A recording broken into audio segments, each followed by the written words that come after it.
알겠죠? 자 보겠습니다.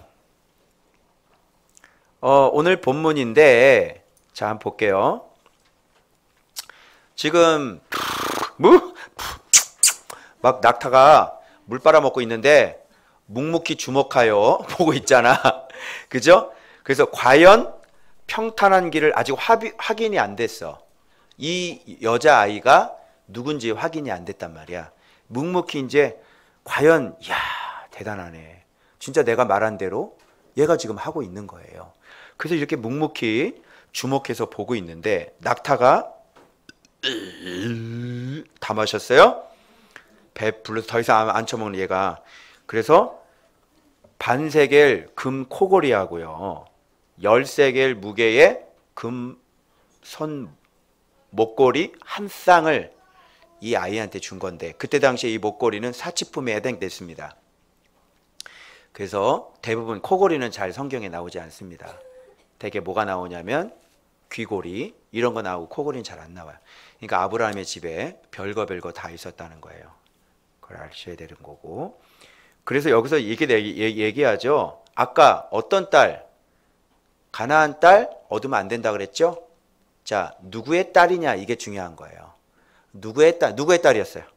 부두엘 원어 살펴봅니다. 하나님의 사람. 그럼 어떤 딸이야? 하나님의 사람의 딸이다. 그렇지. 얘들아, 중고등부, 너희들은 누구의 딸이야? 경은 씨는 누구의 딸이에요? 뭐? 너 누구 딸이냐고. 하나님의 사람의 딸이다. 부두엘. 그치? 그러니까 하나님의 사람의 딸 다와요? 아니면 망란이에요? 리브가는? 하나님의 사람 딸답죠? 그래서 지금 이렇게 연결이 돼야 돼요. 여러분 부모님이 하나님의 사람이라면 여러분은 하나님의 사람의 딸이 돼야 되는 거고 그리고 하나님의 사람의 아들이 되어줘야 되는 것이죠. 맞아요? 네. 그래서 역시 부두엘 나오는 거야. 부두엘 원어 뜻 보고 하나님의 사람 어때요? 깜짝 놀랐죠? 이렇게 하나님이 짝을 하늘의 씨를 이렇게 하나님의 사람의 딸과 만나게 하는 겁니다. 알겠죠? 자, 갑니다. 그래서 집과 사료가 족하며 유숙할 곳도 있나이다. 이렇게 딱 얘기하고 나는 밀가가 나홀에게서 낳은 아들 부두엘의 딸입니다. 지금 몇 대를 얘기하고 있어요? 할아버지 1대. 지금 밀가가 할아버지죠. 그리고 2대가 누구야? 자기 위 아버지죠. 부두엘. 그리고 나란 말이야. 여기서 일부러 뭐를 밝히는 거야? 지금 아브라함의 동생이라는 걸 지금 굳이 밝히고 있고 그리고 지금 1대, 2대, 3대예요. 자, 어때 이 씨가? 그래서 하나님은 반드시 저주받은 사람은 3, 4대까지 저주하세요. 특별히 우상 숭배하거나 나오죠? 우상 숭배하는 사람들은 하나님께서 3, 4대까지 저주하기 때문에 만일 너가 아버지가 우상 숭배하는 사람이라면 이게 또 걸려버리는 거야. 그래서 여기 굳이 밝히는데 3대까지 지금 원 뿌리를 다 들추어내고 있다는 것을 알 수가 있게 되는 것이죠. 여러분 어때요? 이런 가정 좋지요? 너의 아버지가 하나님의 사람이야. 네가 하나님의 사람이야. 그리고 누구까지? 네 자녀까지 하나님의 사람이어야 된다. 알겠니? 지금 이렇게 지금 씨가 이렇게 흘러가고 있다는 것을 여기 굳이 보여주고 있는 거예요. 이거를 딱 듣자마자 아브라함의 동생 집에 그 딸에게 인도됐다는 걸 딱 듣자마자 놀래 자빠지는 거죠. 밀가 얘기 딱 나오니까 벌써 출발할 때 자기 고향 족속에게 가라고 그럴 때 아브라함에게 이걸 놀란 것은 아브라함에게 미리 정보를 얻어서 이름까지 다 알고 간 거 아니야. 그래서 이거를 딱 보니까 완전히 대박 사건이 일어나고 그냥 고개를 숙여서 여호와를 경배하지 않을 수 없는 그런 지금 지경이 이르면서 감탄사가 입에서 나오죠. 이게 중요한 거예요. 27절 이르되 나의 주인 누구? 아브라함의 하나님 여호와를 찬송하나이다. 여기서 이 종은 아브라함이 하나님의 사람이라는 것을 다시 확인하게 됩니다. 그리고 놀래 자빠지면서 나의 주인에게 사랑과 성실을 그치지 아니하고 지금까지 함께하고 있다는 것을 이 종은 다시 한번 여기서 쐐기를 박는 거죠. 종의 입에서 이런 얘기가 나오는 거예요. 그러니까 여러분들이 제가 하나님의 사람이라면 여러분들의 입에서 우리 목사님의 하나님을 찬송합니다. 어떻게 목사님의 목회가 이렇게 복되십니까? 어떻게 하나님께서 주의 사랑과 성실로 어떻게 이렇게 목사님을 돌보고 계십니까? 이런 얘기가 여러분의 입에서 나오게 된다면 제가 하나님 앞에 은총을 입은 사람이 맞는 거죠. 어때요? 제 목회가 그런 것 같아요? 이런 걸 보면서 말씀과 현실이 똑같아야 돼요. 여기서 말씀 얘기하는 게 현실 속에서 그대로 경험되어지고 이런 일이 우리에게 그대로 일어나야 되는 거죠. 그래도 여러분들이 이런 거를 스스로 보면서 본인들이 보고 본인들이 확인을 하니까 뭐 더 이상 무슨 증명이 뭐가 필요하겠어요. 자, 그러면서 이 길에서 나를 내 주인의 동생 집에 이르게 하셨나이다. 종이 가장 오래된 종이고 가장 믿을 만한 종이죠. 그런 종이 지금 증거를 대주는 거예요. 아브라함이 어떤 사람인지 그 밑에 오랫동안 자기 주인을 섬겼던 종의 입에서 나오는 이런 증거, 이런 증언. 자, 요거는 거짓이에요, 아니에요? 요건 가장 확실한 거죠. 아시겠죠? 자, 그래서 이 일을 달려가서 이제 어머니 집에 말하니까 드디어 야곱과는 뗄래야 뗄 수 없는 이 양반이 나타나기 시작합니다. 참 야곱을 그토록 괴롭혔던 라반. 이 사람 어떤 사람인지 이때부터 난 알아봤어. 물력이 넘쳐나. 이거 한번 봐봐. 라반이 이 얘기를 딱 듣고 우물가로 달려가서 뭐부터 보지? 코골이부터 먼저 보고 말이야. 이 물력 있는 라반, 이 금 손목걸이 말이지. 이걸 딱 보고 말이지. 그리고 난 다음에 리브가가 한 얘기 듣고, 그죠? 그러고 난 다음에 이제 우물가 딱 가가지고 라반이 이거 얘기하는 거 봐봐. 간사하지 않냐? 라반, 여호와께 복을 받은 자요, 들어오소서. 어찌 밖에 서 있나이까? 뭐가 넌 탐나는 것이냐? 하면서 낙타가 10필이나. 이 사람 뭔가 있는 사람이다. 그래가지고 그냥 서비스가 겁나게 많은데 그냥 막 낙타 초소까지 준비하시고요. 낙타 침을 다 뿌리시고, 집과 사료와 그 사람의 발과 동행자들의 발 씻을 물을 주고 음식을 쫙 베푸는 거지. 그냥 서비스가 그냥. 그러니까 이 종이 뭐라 그래? 안 먹어. 이렇게 되는 거지. 내 일을 다 진실하기 전까지는 안 먹어. 이렇게 되는 거예요. 저는 여기에서 놓칠 뻔한 거를 딱 잡았는데요. 여러분, 이 아브라함에게 베푸르신 사랑과 성실 가운데서 가장 이 본문에서 반짝반짝 빛나는 사랑과 성실이 뭘까요? 아시는 분? 발견하신 분 있어요? 이렇게 리브가를 만났죠. 이거보다도 더 큰 사랑과 성실이 있어요. 이 본문에 나와요. 아는 사람? 예? 종의 모습? 더 구체적으로.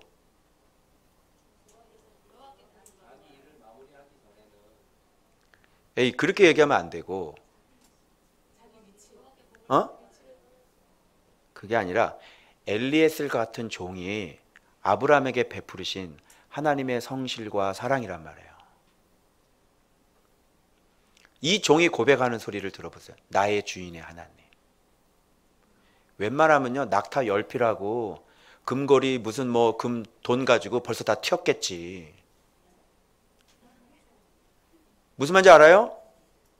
요즘 시장에 누가 이렇게 주인에게 충성하는 사람이 누가 있어요? 그 먼 길 떠나는데. 여러분이 이런 걸 빨리 감각을 찾아야 돼요. 자, 보세요. 우리 교회가 복된, 제 목회가 복된 이유 얘기해 보시죠. 뭐 건물 주셔서? 자, 제 목회가 복된 이유가 뭐예요? 얘기해 보세요.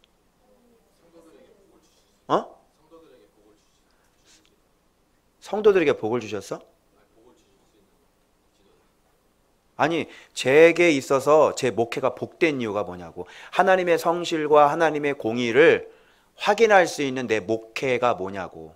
뭘 가지고 내가 내 목회가 성실과 공의로 사랑으로 나를 사랑하신 그 증거가 뭐냐고. 내 목회가 여러분이잖아요. 여러분들이 저에 대해서 어느 정도 충성을 하세요? 여러분이 저에 대해서 어느 정도 신뢰를 하세요? 세상에 다 나와보라 그래. 우리 교회 성도들처럼 말씀 사랑하고, 우리 교회 성도들처럼 지도자 알아보고, 우리 교회 성도들처럼 나랑 같은 말하고 있는 사람이 있으면 나와보라 그러니. 뭔지 알겠죠, 이게? 근데 이런 게 밑바닥에 있는 걸 보는 거예요.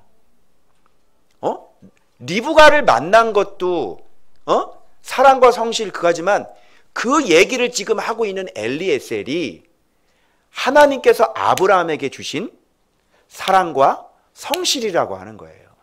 이런 사람을 어디서 얻어요? 종이 누가 억지로 일을 하지? 그리고 나의 주인의 아브라함의 하나님이라고 그 찬성한다고 그러고 이런 고백을 어떻게 해요? 그리고 여기서 먹어라 그랬더니 그냥 잠깐만, 나는 이거 얘기하기 전까지는 나 먹지 않겠다고. 눈에 보이건 보이지 않건 주인에게 맡은 그 일을 성실하게 충성스럽게 해내고 있는 이 종이 저는 아브라함에게 베푸신 하나님의 사랑이라고 봐요. 그래서 주님께서 옛날에 저한테 뭐라고 그러셨냐면, 내가 골방에서 혼자 울고 있을 때, 하나님의 사랑이 잘 느껴지지 않았을 때 주님이 뭐라 그랬냐면, 내 사랑이 느껴지지 않거든 네 눈앞에 있는 이 성도들을 봐라 그러셨어요. 여러분들이 하나님이 제게 주신 사랑이라니까.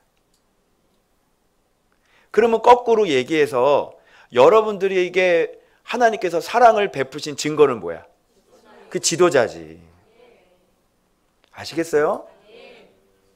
그 여러분 같은 사람이 어딨냐고. 이렇게 선하게 마음밭이 좋고 같이 말씀 묵상하면서 가르쳐 외치는 대로 나랑 다른 말을 하는 사람이 있어 우리 교회에서? 응? 내 외치는 말하고 다른 말 하는 사람이, 이 앞에서 나한테 얘기하고 뒤에 가서 다른 얘기하는 사람이 있어요? 우리 사랑방 목자들 한번 얘기해 봐요. 그런 사람 봤어요? 응? 그런 말 얘기 한번 했다가 한번 혼났지? 응. 이게 저에게 베풀어 주신 하나님의 사랑과 성실이야. 그런데 여기에 그렇지 않은 사람, 다른 얘기하는 사람 여기 섞여 있으면 내가 복될까요? 뒤에서 맨날 목사님 욕하고, 뒤에서 맨날 목사님한테 불평하고. 여러분 웬만한 교회 가보세요. 카페에 앉아서 무슨 얘기하는지, 택시 기사들한테 물어보라니까 권사님들이 무슨 얘기하는지. 몰라? 내가 밥을 먹는데, 부흥회 가서 이렇게 밥을 먹는데 어떤 팀이 와서 앉아있는 먹는데 교회 목사님 얘기를 그렇게 흉을 보더라고. 너도 목사님 나도 목사님 밥 먹는데 그냥 옆에 보고 얼마나 상당히 입장이 곤란하죠. 어딜 가나 뒤에 가면 다 목사님 흉을 보고, 어딜 가나 다 남 얘기하면서 흉을 보고. 그래 안 그래요? 여기 큰 교회 있다고 하셨잖아. 권사님들 그래 안 그래? 뒤에 권사님들 뭐 했다 그러면?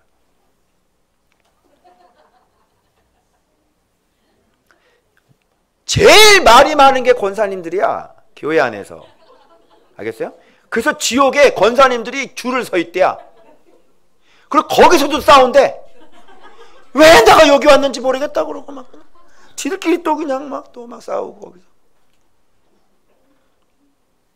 저는 교회를 오래 섬겨봤기 때문에 오래된 교회, 50년 된 교회, 70년 된 교회 섬겨봤기 때문에 거기 안에 권사들이 어떤 모습으로 하고 있는지, 안수 집사들이 어떤 모습인지, 장로님들이 얼마나 돌밭인지 제가 다 알거든요.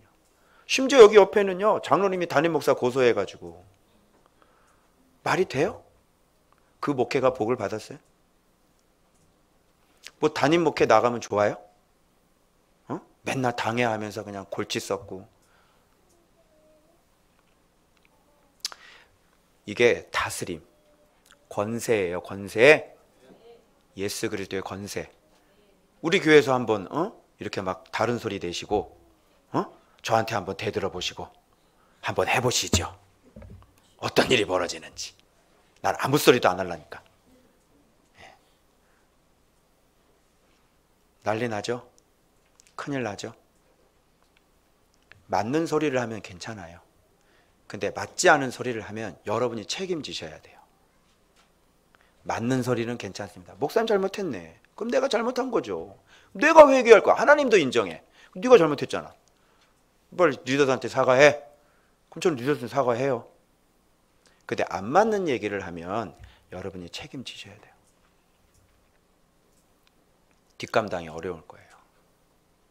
그래서 이렇게 되는 거예요. 원리가. 그래서 진짜 하나님을 사랑하고 말씀을 순종하는 그런 아브라함 밑에 또 그 권위를 순종하고 그 주인을 신실하게 따르는 성도들이 있는 거예요.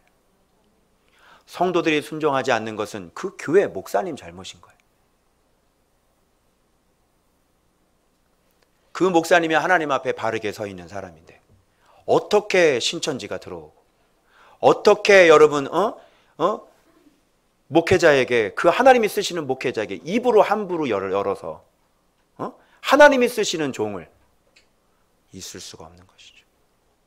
그러니까 교회가 갑작스럽게 부흥해가지고 내가 좀 위태위태하다 그랬지.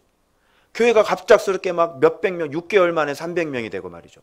이거 부실공사에 아니에요. 부실공세.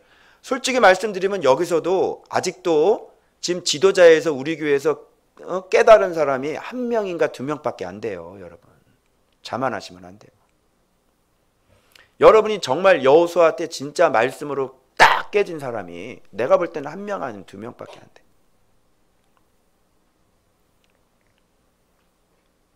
그렇게 순종이 쉬운 게 아니에요. 그래서 여러분들이 잘하고 있기는 하지만 정말 말씀 안에서 예수 안에 저랑 같이 딱 들어와야 정말 이게 원리가 이렇게 되는 거구나. 이걸 정확히 깨달으시고 그렇게 순종하면서 오실 수가 있게 되는 거예요. 더 잘하셔야 되겠죠? 그래서 이 사랑과 성실 감춰져 있는 게 엘리에셀이 바로 아브라함에게 베풀어 주신. 그러니까 그 질서가 위에 말씀에 철저하게 복종하는 지도자, 그 지도자 못해 지도자를 순종하는 그 밑에 성도들. 요게 이렇게 똑같이 이렇게 이루어져야 돼요. 여러분, 여러분이 바라보는 지도자가 존경할 수 없는 모습이라면 어디 존경이 돼요? 안 되죠. 그럼 네가 그렇게 하면 안 되지. 그러놓고 맨날 하는 소리가 목회자도 사람이라고 그러고. 그러시면 안 되죠. 물론 말씀이 이렇게 미약할 때는, 저도 옛날에 막 돌짓고 난리고 그랬잖아요. 저도 말씀이 잘하지 않을 때는 어쩔 수 없어요. 잘못한 건 잘못한 거예요. 근데 말씀이 계속 잘하고 성숙하면 바뀌어야 돼, 안 바뀌어야 돼요? 바뀌고 점점점 성숙해야죠. 그러면서 여러분은 그거보다 더 성숙하지 못했잖아요. 그러니까 그 모습을 보면서 여러분들이 지도자를 따라서 내가 그리스도를 본받은 것처럼 너희는 나를 본받는 자가 되라. 그런 것처럼 똑같은 모델을 해서 여러분이 이렇게 따라오셔야 되는 것이죠. 알겠죠? 그래서 부족한 게 많아도 여러분들보다 지금 진리가 더 깊기 때문에 여러분들이 뭐라고 할 수는 없어요. 맞죠? 그러나 연약함을 또 가지고 있어요. 근데 여러분들이 뭐라고 할 수는 없어요. 왜? 뭐라고 할 수 있는 분들은 저보다 더 위에 있는 분이셔야 돼요. 말씀도 더 사랑하고 저보다 내면이 더 거룩하셔야 돼요. 그런 사람만 얘기하시면 돼요. 맞죠? 그래서 계속 부족하지만 훈련받고 우리가 계속 하는 거예요. 이렇게. 그게 지도자죠. 아시겠죠? 그래서 사랑과 성실, 보세요. 여기 그치지 아니하셨사오니라고 얘기하죠. 자, 사랑과 성실이 그쳐지면 사랑과 성실입니까? 아닙니까? 아닌 거죠. 그래서 사랑과 성실은 그치지 않습니다. 그래서 오늘까지는 보살펴 주셨는데 내년에는 안 보살펴 주시면 어떻게 하지? 있을 수 없죠. 그 사랑과 성실은 그치지 않습니다. 그래야 사랑과 성실해. 사랑이라는 원어 살펴보십시오. 헤세드죠. 성실은 에메트죠. 헤세드가 어느 건지 아시죠? 헤세드가 샬롬하고도 바꿔서 쓸 수 있는 얘기고, 헤세드가 에이레네하고 바꿔 쓸 수 있는 얘기고, 이게 헤세드라는 거는요 어마어마한 거예요. 그분의 인자하심 때문에 그 언약은 파괴되지 않고 계속 가는 거예요. 우리가 부족해도 계속해요. 우리가 연약해도 그 헤세드 때문에 계속 가는 거예요. 내가 연약하고 옆으로 새도 주님이 막아주시고 이쪽으로 들어오게 하는 거예요. 옆으로 새도 막아서 들어오게 해줘요. 그게 헤세드예요. 성실은 뭐예요? 에메트죠? 진리입니다. 신실이고요. 그거를 확실함이라고 그래요. 왜? 진리니까. 그래서 진리와 사랑으로, 사랑과 진실로 평탄한 길을 주시는 거예요. 헤세드와 진리가, 즉 인자와 진리가 같이 붙어 있는 거죠. 즉 사랑과 공의가 같이 붙어 있어서 우리를 끌고 가시는데, 그래서 평탄한 길을 우리에게 허락해 주시는 거죠. 그게 예수 그리스도를 얘기하는 겁니다. 예수 그리스도, 사랑과 공의, 진리와 사랑으로 이 땅에 보내주신 분이 누구예요? 예수 그리스도. 그분을 통해서 우리에게 계속 우리 길을 인도하셔서 평탄한 길을 주시는 거예요. 아멘. 그래서 여러분들이 진리 안에 들어오시게 되면 그분의 헤세드, 그분의 에메트, 그리고 그분의 평탄 받으실 수 있는 것이죠. 아멘. 네. 그래서 평탄은 찰나흐예요. 예. 그 찰나 역사가 일어나는 거지. 자, 앞으로 나가다, 발전하다, 형통하다, 이렇게 되는 겁니다. 자, 그래서 여호와께 복을 받은 자여 딱 얘기를 했는데, 내일을 진술하기 전에 먹지 아니하겠다. 바로 이게 아브라함에게 베푸신 사랑과 성실의 증거, 엘리 에셀이다, 이렇게 얘기할 수가 있는 것입니다. 이거 왜 또 꺼졌냐? 자, 네. 그래서 여러분들이 이 하나님의 통치의 다스림의 라인을 여러분 잘 깨달으시고, 그래서 여러분들이 이 질서가 어디에 속해 있는지 여러분의 위치를 잘 아셔서, 그래서 주님 앞에 질서를 잘 지키시고 예수님 안에서 하나님이 일하실 때는 반드시 지도자를 통해 일한다는 걸 알으시고, 지도자의 다스림과 그 그늘 아래 여러분들이 겸손하게 순복하실 때 여러분이 복 있는 자가 되시는 거예요. 그래서 지도자를 치워버리고 여러분이 위에 올라설 수 없어요. 그리고 하나님의 역사는 그렇게 일한 적이 한 번도 없어요. 지금도 하나님은 일하실 때 옛날저 똑같이 세우시는데, 이 땅에 외치는 자를 세우셔서 그 외치는 자를 통해서 배우게 하셨어요. 맞죠? 그래서 이제 너도 목사고 나도 목사지만 그 가운데 외치는 자가 있죠. 초등학교 선생님이 있고 중학교 선생님이 있고 고등학교 선생님이 있고 대학 선생님이 있고 전문의가 있어요. 초등학교 선생님도 병 걸리면 전문의한테 가셔야 돼요. 중고등부 선생님도 병 걸리시면 전문의한테 가셔야 돼요. 알겠죠? 그래서 하나님은 그렇게 지도자를 세워서 지금껏 계속 일하셨대요. 그런데 사람들이 착각하고 있는 게 있대요. 뭔지 알아요? 내가 직접 음성을 듣는다는 거예요. 내가 하나님을 만나보려고 하는 노력들이에요. 하나님은 각자 기도할 때 만나주세요. 그건 여러분의 개인의 신상에 대한 문제고, 그런데 예수 그리스도를 가르칠 때는 전문의한테 배우셔야 돼요. 그런데 사람들이 인정하지 않죠? 왜요? 너도 목사고 나도 목사고. 그래서 여러분 신학이 초등학문인데 그것이 최고인 줄 알았죠. 그런데 사람은 못 살리셨죠? 사람 살려보세요. 그리고 사람을 태울 수 있어야죠. 그리고 사람을 출발시킬 수 있어야죠. 근데 못 살리잖아요. 그래서 권위는 사람을 살릴 수 있는 사람이 진짜 권위인 거예요. 예수 그리스도를 갖고 있는 사람이 진짜 권위자인 거예요. 그래서 그런 사람을 시대마다 다 세웠대요. 근데 사람들이 그 사람 꼭 죽고 난 다음에 알아보는 거예요. 그래서 책으로 연구를 해요. 그것도 옆으로 빗나가는 거죠. 그거는 그 사람 책이지 예수님이 아니죠. 그래서 이렇게 잘 타이밍을 계속 놓쳐요. 근데 타이밍을 정확히 잡는 사람은 아까 제자들처럼 어떻게 해요? 들으면 아는 거죠. 예수님 맞네. 말씀이네. 진리네. 그래서 그런 사람들만 큰 한강 옆에 색강에 쉬리들만 사는 거예요. 깨끗한 물에 사는 사람. 하나님 나라는 이쪽으로 흐르지 이쪽으로 흐르지 않습니다. 아시겠어요? 네. 그렇게 해서 여러분이 여기서 말씀 생활 정말 잘 하셔서 여러분의 인생이 하나님 앞에 이렇게 늘 항상 성실과 또 사랑으로 인도받으시길, 그래서 내 주인의 하나님을 찬송하리로다, 이렇게 고백할 줄 아는 여러분들 되시길 주의 이름으로 축원합니다. 기도하겠습니다.